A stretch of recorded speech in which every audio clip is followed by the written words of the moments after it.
భగవాన్ శ్రీ సత్యసాయిబాబా శత జయంతి వేడుకలను నవంబర్ నెలలో దేశ, విదేశాల్లో నిర్వహిస్తున్నట్లు సంస్థ అఖిల భారత అధ్యక్షులు నిమీష్ పాండ్య తెలిపారు. హైదరాబాద్లో శతజయంతి వేడుకల ఏర్పాట్లు, సేవా కార్యక్రమాలపై సంస్థ ప్రతినిధులతో సమీక్ష నిర్వహించారు. ప్రశాంతి నిలయంలో జరిగే బాబా 100వ జన్మదినోత్సవ వేడుకలకు 15 లక్షల మంది భక్తులు హాజరవుతారని అంచనా వేశారు. అందుకు తగ్గట్టు సదుపాయాలు కల్పించే విషయంపై చర్చించారు.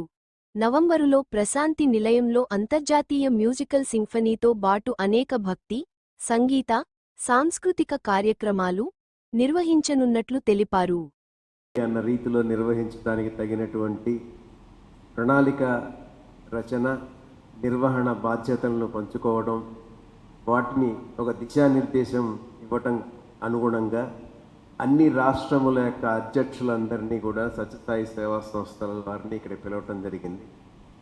వారందరికీ తెలంగాణ రాష్ట్రం ఆతిథ్యం ఇవ్వటం, ఈ పవిత్రమైనటువంటి శివం ప్రాంగణంలో ఈ 2 రోజుల సమావేశం నిర్వహించటం, ఇది చాలా గొప్ప విశేషమైనటువంటి ఈ శత జయంతి ఉత్సవాలను నిర్వహించడంలో ప్రధానమైనటువంటి పాత్ర ఈ ఉభయ రాష్ట్రాలు స్వీకరించటం, వాటితో పాటుగా వచ్చేటువంటి లక్షలాది మంది భక్తులు వస్తారన్నటువంటి ఆలోచన గత అనుభవాల దృష్ట్యా సుమారుగా 1.5 మిలియన్ అంటే సుమారు 15 లక్షల మంది భక్తులు పుట్టపర్తి వస్తారని, వచ్చి ఆ 10 నుంచి 15 రోజుల పాటు జరిగేటువంటి ఆ ఉత్సవాలలో వారు కూడా పాల్గొంటారని ఒక అంచనా వేయటం, వారికి తగినటువంటి కిచెన్స్, వంటశాలలు, ఉండటానికి తగినటువంటి అవకాశాలు, టెంపరరీ అకామిడేషన్ అలాంటి వాటి నిర్వహణ, వాటికి తగినటువంటి ప్రణాళిక మొత్తం కూడా ఇక్కడ రచించడానికి తగిన ఏర్పాట్లు చేయటం జరిగింది.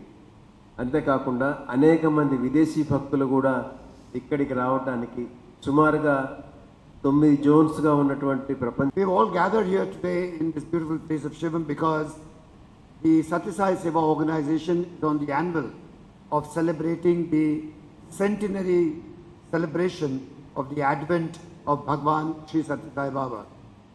As you know, Bhagwan Sri Satya Sai Baba is a world-renowned phenomenon whom all the followers call as Bhagwan, and he's been known throughout the world for his very simplistic message on spirituality and the path of service which he professed very, very strongly to entire mankind. The world knows him today as an avatar, which really enhanced the value of man by telling man that man is a very important creation. The most beautiful creation is a human being.